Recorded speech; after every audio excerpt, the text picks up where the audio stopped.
Hello, and welcome to the 6th episode of the Completely Random Foolishness podcast, hosted by me, Asia. And today, I will be reading from my phone. I'm doing this because last night, well, really this morning, around 2 a.m., I got inspired and I decided to write a little something down, and that's what this is. So today's episode is going to be about something that's pretty important to me. Anyway, so I'm just going to be reading. I'm not going to be looking at the camera. It won't matter to those of you who just listen. Most of you probably do anyway. I don't know. But I'm just letting you know I'm looking at the phone if I keep looking down. So guys, I'm all for stupid topics. You know, those of you who really know me know that, like, if you get me started on some dumb topic, I'll have the best time ever. Just having a conversation where we can laugh and be silly, all of that kind of stuff. If you get me started, you won't stop me. And I'm a big fan of growing up, but I'm also a really big fan of never growing up. So I guess it's like Peter Pan mentality, I don't know. But like I know that you have to be responsible and mature, and I know that, like, with your age you can't act like you were when you were a kid, but at the same time I wish that adults never lost that childlike wonder, you know, seeing the world for the good in it and not always just the bad. And a lot of the times it's like that, you know, adults lose what children have, where they can take something so simple and have fun with it. And that's really, like, that's how we lose the value of things around us so quickly. Simple things from, like, eating your favorite foods, or, you know, going outside and just, like, breathing the air. It's little things like that we so quickly forget how important they are and how happy they used to make us.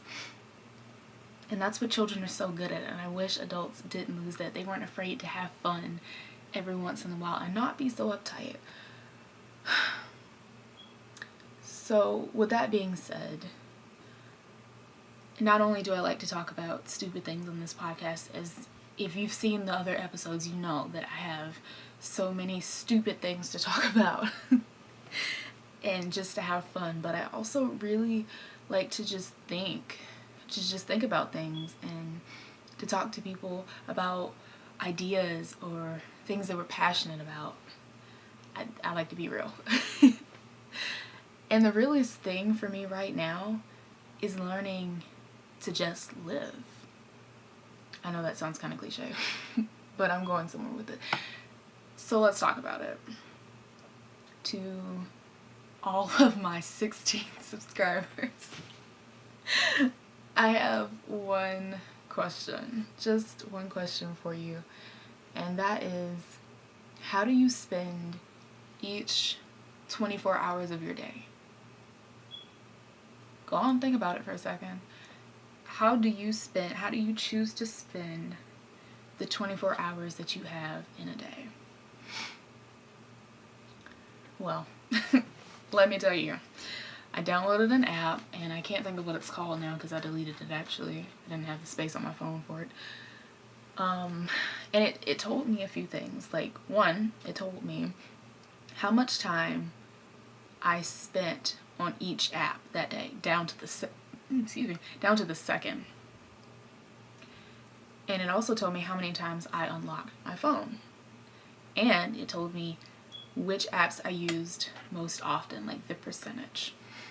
And I know some phones do that already, and mine might actually, but I couldn't find it. I know iPhones, I think, do that.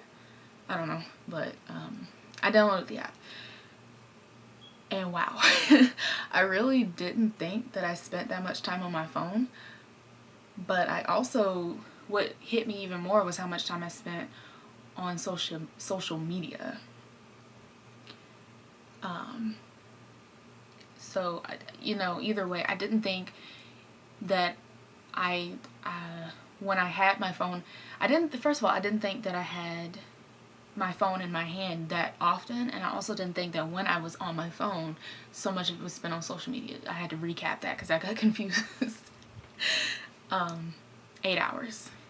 I spent 8 hours one day holding my phone. And that, believe it or not, wasn't the highest number I got per day. That was actually the lowest that I had seen. At the end of the day, it would tell me how much I had been using it. Well, not at the end of the day. It would tell me the next day how much I had been using it. And in the morning, I saw that 8 hours after like the week of using it, 8 hours was the least amount of time I had spent on my phone that week.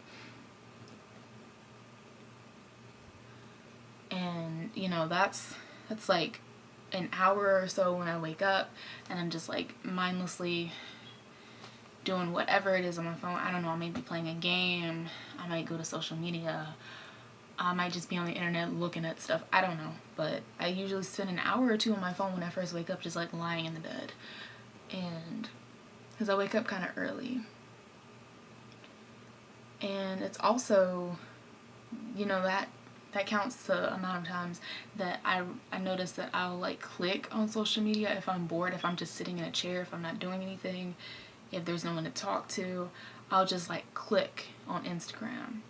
And I'm not even really thinking about it. It's not like I really had a reason or a purpose to go to that app. It's just like I'll click it. And it's such a habit. I don't know why I do that. So that's counting that too. And it's also counting the times that like I watch Netflix or YouTube or Hulu, or all of that stuff. So all of that is like compacted into that 8 hours.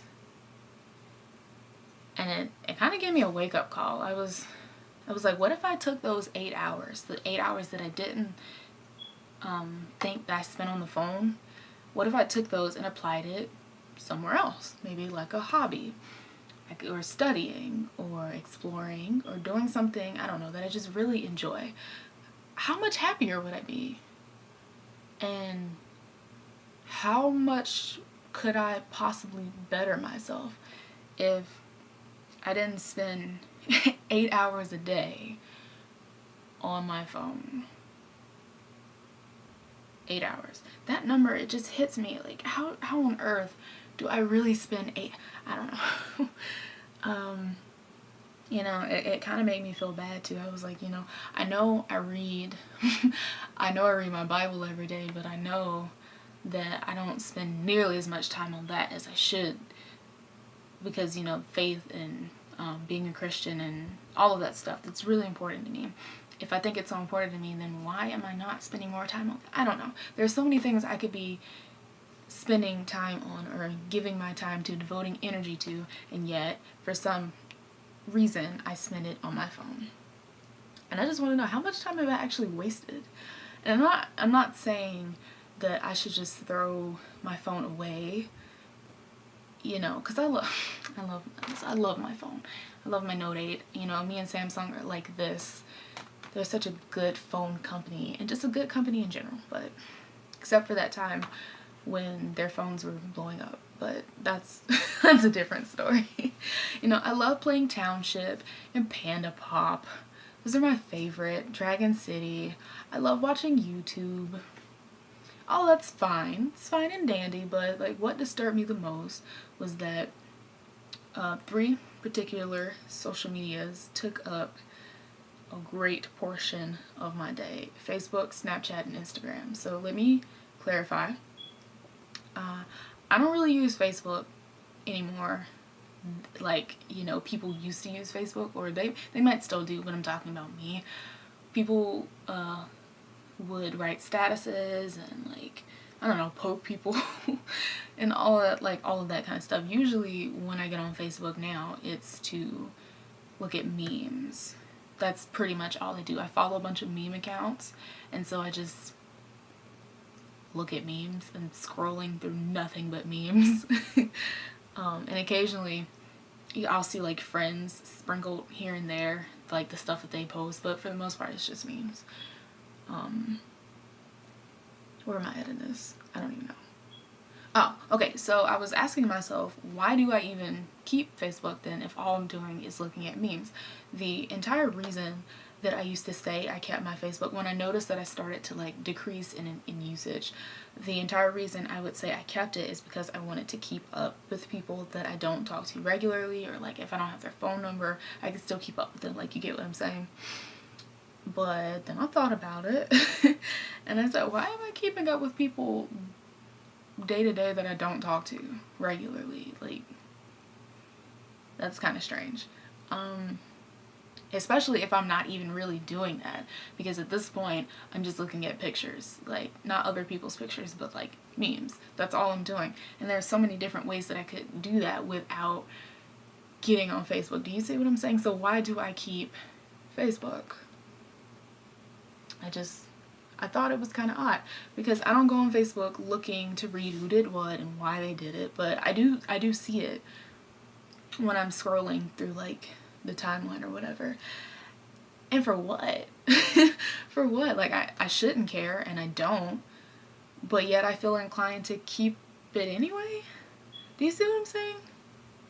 And let's put Facebook aside for a second and let's talk about specifically Instagram. It used to be kind of cool to me. I think I first got an Instagram in like 2012. I want to say 2012, 2013. I don't know, don't quote me on that. But it used to be really cool to me because it was just like a photo journal, but online. And so I could see other friends' photo journals, and you know, I had my photo journal. That's kind of how I saw it. It wasn't really a profile to me. It was just like a collection of pictures of friends, and like, you know, our memories and just like cool stuff. You know what I'm saying, right? But pretty soon it became more than that, and now it's about marketing and branding, and now there are people that are just like Instagram famous, and they're influencers, and there's just so much crowding up my photo journal or others' photo journals. Now it's not even about good memories and all of that stuff. It's about, you know, people have like aesthetics for their profile, and that's fine, but everything is so filtered and perfectly engineered that it kind of lost its authenticity. I couldn't think of the word. And it leaves out people like me that don't want to do all of the extra fancy stuff. Like, I don't want my account to look like, you know, someone runs it for me. I don't want it to look like I'm a model. I don't want it to look like I don't know what I'm trying to say. I don't want it to look so perfectly manicured that it no longer looks like a photo journal or feels like a photo journal. It feels like I'm looking in a magazine full of brands and like ads, and that is what it feels like now. So that's kind of where Snapchat came in, because, you know, while it was used for other purposes, I didn't use it for that purpose. I liked the fact that Instagram was kind of about posting the best, and Snapchat was kind of about posting the worst. Not really the worst, but you'll see where I'm going with this. So for me, it was anyway. I like the idea that nothing was permanent, and like I said, there are other ways that people use that non-permanency. I didn't use it like that. But I liked it because I could just post dumb stuff, kind of the stuff that not okay, I won't say like really bad pictures. Like, I don't want to just put anything out there, but the kind of stuff that I would use to put on Instagram, I guess, like if I got, I don't know, a new pair of shoes or something or whatever, I could like put that up there. If I'm just like sitting with my friend and it's a picture that people really wouldn't deem Instagram quality worthy, then I could put it on Snapchat. And then, you know, that changed too, because then they added like filters and hold on, I got lost. Oh my lord. Anyway, what I was saying was that I felt like I wasn't being as judged for my lack of model quality, if you get what I'm saying, because I was putting it on a platform that wasn't going to keep it, like it wasn't going to stay. And so after 24 hours, it would disappear. People would forget it wasn't important. But anything that went on Instagram, most likely is going to stay. Therefore, it is important. And people are going to look at it more. They're going to judge it a little bit differently. And that's what this became about. It's a game of judging. It's a game of like trying to get likes and attention and trying to get people to look at you and feeling some type of way, basically, when people don't give you the attention that you're looking for. It's a really weird system if you think about it. So when they added filters, like I thought that was really cool. Like you could put the dog on your face, you could have the rainbow coming out of your mouth. That was fine. But then filters they weren't just something fun and cool anymore. It also again became about looking like your best self. You always had to show your best self. It didn't, like your life needed to seem, I won't say perfect, but it needed to seem like everything was going okay, and you would not put anything out there that didn't show your best self. And that's oftentimes the problem with social media, is that people will get to comparing themselves to like each other, and they don't seem to realize, well, they do, like they get it, but internally they're internalizing the fact that they're looking at someone else's life and it seems to be better, even though they don't really know what's going on in the other person's life, because people don't put that out there on social media. And to me, Snapchat was not the place to throw all your flaws out there, but it was also not the place where you had to be like Instagram perfect. Do you get where I'm going? Do you get where I'm going with this? And I didn't want to give into the system. Like, I'm not naturally photogenic, and I take great pictures of other people. I'm good with the camera, but I don't take good pictures of myself. And when other people take pictures of me, they're not good. They're just, I look awkward, I'm standing awkward, I'm smiling awkward, I'm posing awkward. Everything about it screams she doesn't know what she's doing. She has no awareness of the relationship between her and the camera. Yeah. And so I noticed that half the time I'd be hanging out with people and we'd be taking pictures, and then the pictures that made it to Instagram, they didn't have me in it. They'd include other people, but they didn't have me. And the pictures that sometimes made it to Snapchat were the ones that had me in it. They weren't permanent. And that's not to say that I was upset, because you can put whatever you like out there, but it makes you wonder why that's the case. And it's not just a case of don't put this picture on social media or online because this person happens to look crazy in this picture. No, it's like, it was a good picture of me, but it still wasn't to the quality and to the standard of which they would have liked to have posted. You see what I'm saying? So my best picture still isn't good enough. And like I said, I wasn't hurt.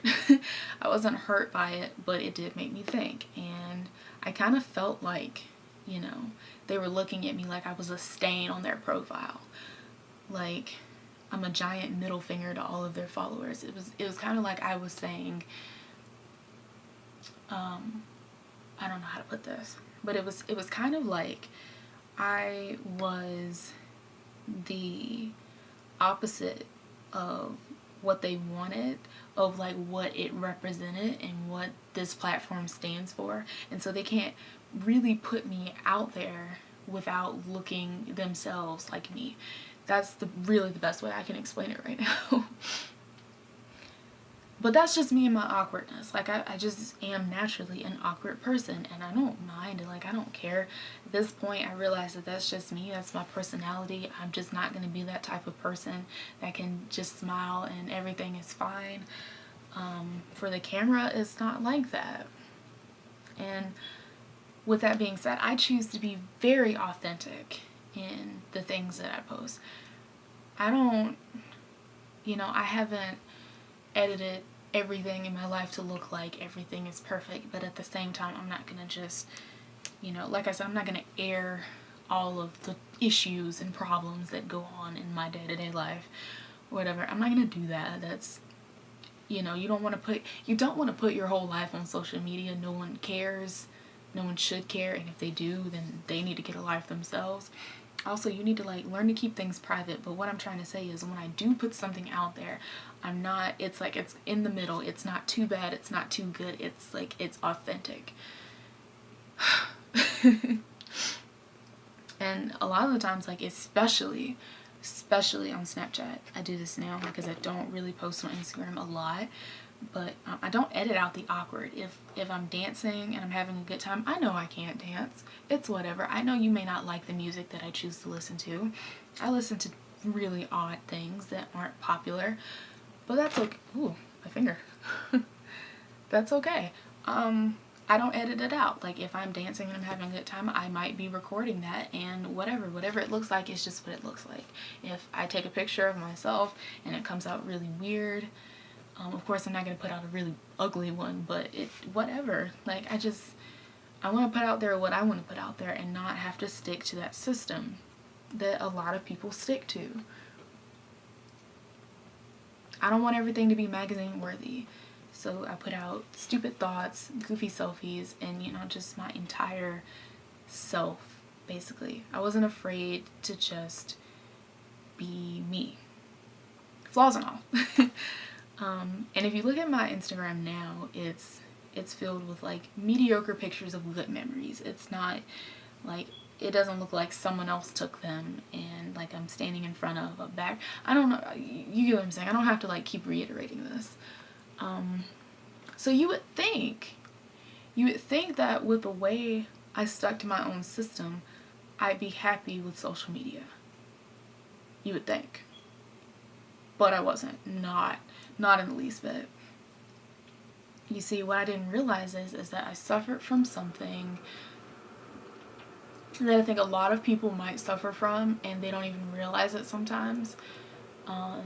Even your most secure, I'll say, people will sometimes suffer from this, and it's not their own fault. It's just with the nature of social media, this happens.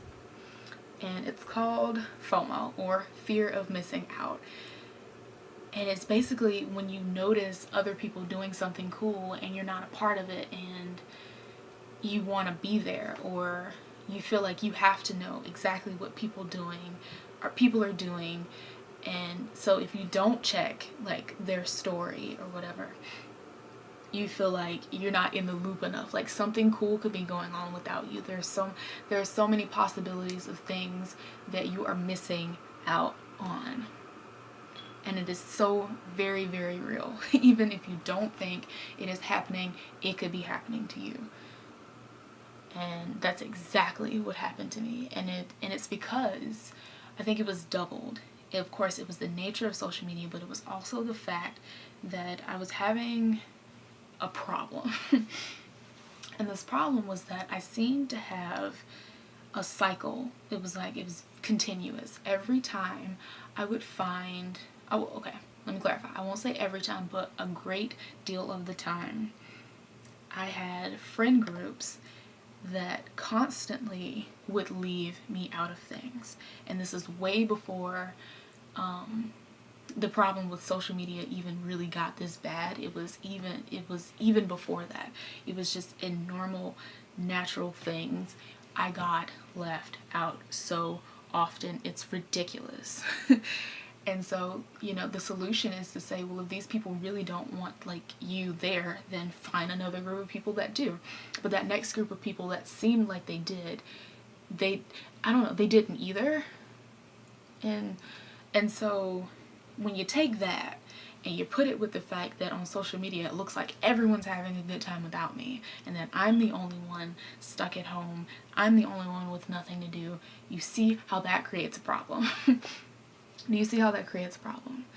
And it escalated from there. So not only did I start noticing that other people seemed to be having fun and I wasn't, I just started taking notice of everything about these people. And now, whereas before I wasn't upset or jealous that my pictures didn't come out like these girls, now I'm feeling like, okay, well, something's got to be wrong with me, because I can't seem to look like this or do this or have that or any, you see what I'm saying? Why are girls so good at being girls, and meanwhile I just feel like a wild card? Like, you know, things that seem to come naturally to a lot of girls, I struggle at. And I felt very, very down every single time I would get on social media. It always made it worse. Not one time did getting on social media make me feel better. So it just, you know, like the more I saw it, just fueled the fire. And it was so unintentional. I didn't mean for it to happen. I didn't even realize it was happening half the time. And so when you see all these things and you ask yourself all these negative questions, you internalize it and you start to feel very, very different. And I think that a lot of the times let me rephrase that. I think that a big problem with why there's so much like depression and anxiety and like social anxiety, and just like people in my general age group not being able to function like we should in certain situations, or just being they say that social media and depression with teens is linked. I'm not a teen anymore. 20. Barely. Barely not a teen anymore. But I still lump myself in with that category because I grew up with that. So I will say that it's linked. Depression and anxiety is linked with social media for this age group. I wonder, they wonder why. I don't. I know. I see it. I experienced it firsthand. And I already feel, I have always my entire life felt very different. What's the word? What's the word? Introvert. I'm introverted. I'm not shy, but I'm introverted, and I like my quiet time. I like my personal time, and I don't mind sitting off to myself because, I'm fine. Does that mean that I actively go and look for situations to not be around people? No. It's just saying that, like, I might need some time to recharge after a social setting, or, if I do happen to be by myself, it's no big deal at all. I like it. It's fine. Whatever. And a lot of people take that the wrong way. They think that, just because I'm quiet, that means that I'm stuck up, boring, rude, not fun to be around. All of those things. And a lot of times I feel like I'm in an entirely different world than other people my age, because I don't go to a regular university. I don't party. A lot of the times I'm at home because I don't have a car, and I have to rely on other people to get me places that I need to be. And so I don't have the opportunity to go out. My friends from high school are all in vastly different areas. And so I kind of don't do anything. And it's not really because I want to. That's just kind of how it is. And it sucks. It does. But even when I do, like, hang out with other people, even when I am in a social setting, even when I was going to college at a physical place, a lot of the times I could put myself out there to talk to people, and they would say, yeah, like, the reason that people don't talk to you is because you don't talk to them. You don't make yourself friendly. And I promise you, I have tried so many times to do this, and it usually ends up the same way. I have like a specific, like maybe 1 or 2 people that can see past this wall that apparently is up, but the rest of them like just completely ignore me. And like I said, it sucks, but that's basically the way it's been. So now I'm saying all that to say this. So when you have this in, like, physically in public, when you have this thing going on where you feel isolated from people, and then now you feel isolated from people through your phone and now in your mind and in your own personal bubble, in every aspect you start to feel isolated. And when I say you, I mean me. I'm talking about me. Can you see why I say that social media really, really stabbed my mental health? It just stabbed it really good, and it was dying.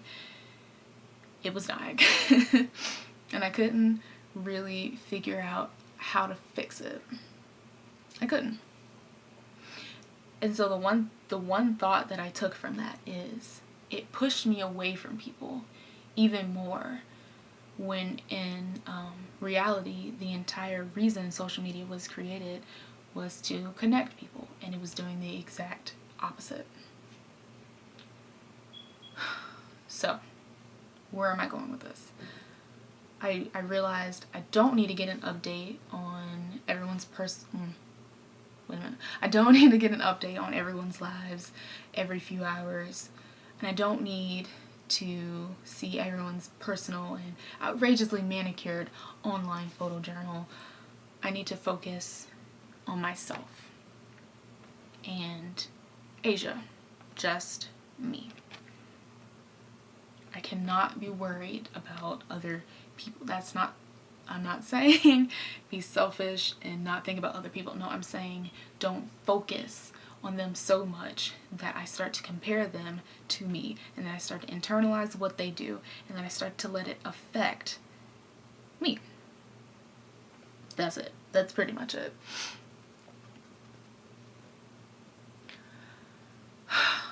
And so I put my phone down, and I started to enjoy the little things around me. I started to just find small ways to be happy with the day-to-day, even the days that are boring, that are mundane, that have nothing to do, nowhere to go, no people to see, no one to talk to. You cannot focus on that, and you just have to find those things to be happy about. That's why I said earlier, you gotta be like a child in that sense, where they look at things that shouldn't be fun and all of that stuff, and they find it so enjoyable. So I know my issue with social media is not the same as everyone else's issue with social media. It's great. I feel like it's great in a lot of ways, but it's also absolutely horrible, and not a lot of people are willing to admit that. Even less people are willing to give it up for the sake of enjoying life again like it was meant to be enjoyed. I wish that I had the guts to go ahead and cut it free, just like cut it off and delete every trace of my social media accounts. But I do use them. I use them for my podcast. I do use them to connect with people, and it's not all bad. I just want everyone to realize that I'm not saying it's all bad, but I am saying that it does a lot of harm, and if you can't get that in check, then sometimes the best way to deal with it is to just so just get rid of it, just cut it off for a little while. So I've been on a social media fast for the last 7 days, and it's been amazing. I do this every so often anyway. Every couple of months I'll just take like a week or two to refresh, and I feel like singing the song, I can see clearly now, the rain is gone. I feel like saying that because ever since I've this past week, when I have gotten off of social media, I was so sick of it. And now I'm just saying, like, it feels so good. I feel so much happier. I feel a lot less mopey. Because I don't have to keep up with everyone. I don't have to feel like they're doing something and I'm not. I know that my situation is different than other people's situations, and so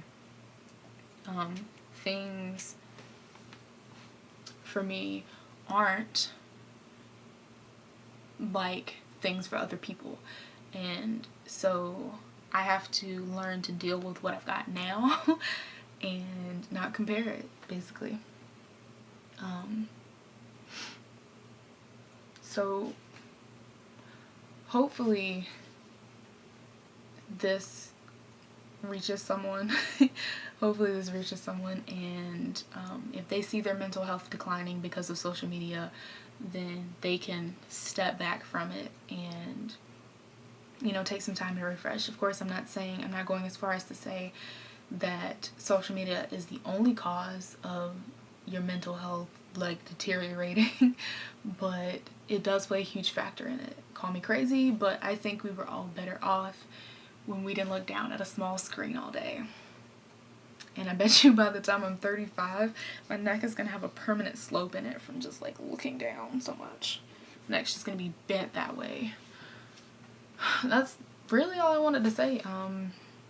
I just wanted, hopefully this inspires someone. I just really wanted to talk about it because it's important, and this podcast is not just about being random. It's also about having these types of conversations that need to be had. This is one of them. And one great thing that's come from this social media fast that I've been doing is that I've gotten to see people a lot differently now. If the only way we keep up with each other is by watching each other's Snapchat stories, are we even keeping up with each other? We're not. And it's also inspired me to step back. I won't say cut off, but step back from these people, family and friends that, I don't know, say we're close and that try to act like we're close, but we're not, because they don't make an effort, or they don't make time, or they don't put out, what am I trying to say? They don't give energy. Like, you know, relationships are a two-way street, and for these people that constantly take, but they never give, and these are people that I get see on social media of different types, where, you know, let's say I could ask them, what are you doing this weekend? What are you doing today? What, like, you know, I might call them. Anything could be happening, and they say that they don't have the time, but then you look and you notice, and they're always giving their time and their energy to other people. I'm not saying they're bad for that, but it makes me realize that they are not. I have to watch out for myself, and if someone is not there like they say they're there, or like they think they're there, and like I'm giving to them, then I do need to step back and I need to reevaluate our relationship. And so this social media fast has really, really done that for me. I'm really being able to look at people a different way. So I'm going to read what I wrote here. I said, if I'm constantly watching you give your time and your energy to others, but refuse to do the same for me, something is truly wrong. And if I don't fit the aesthetic of your life, then so be it. I'll find someone who's glad to include me in their adventures, people who think I'm worthy and worth the time of their day, people who don't make me feel sad every time I see their names pop up on social media. It's really as simple as that. And with that being said, I know that's my favorite phrase to say, but with that being said, I will see you guys next Wednesday for another episode. Thanks for watching, and that is all.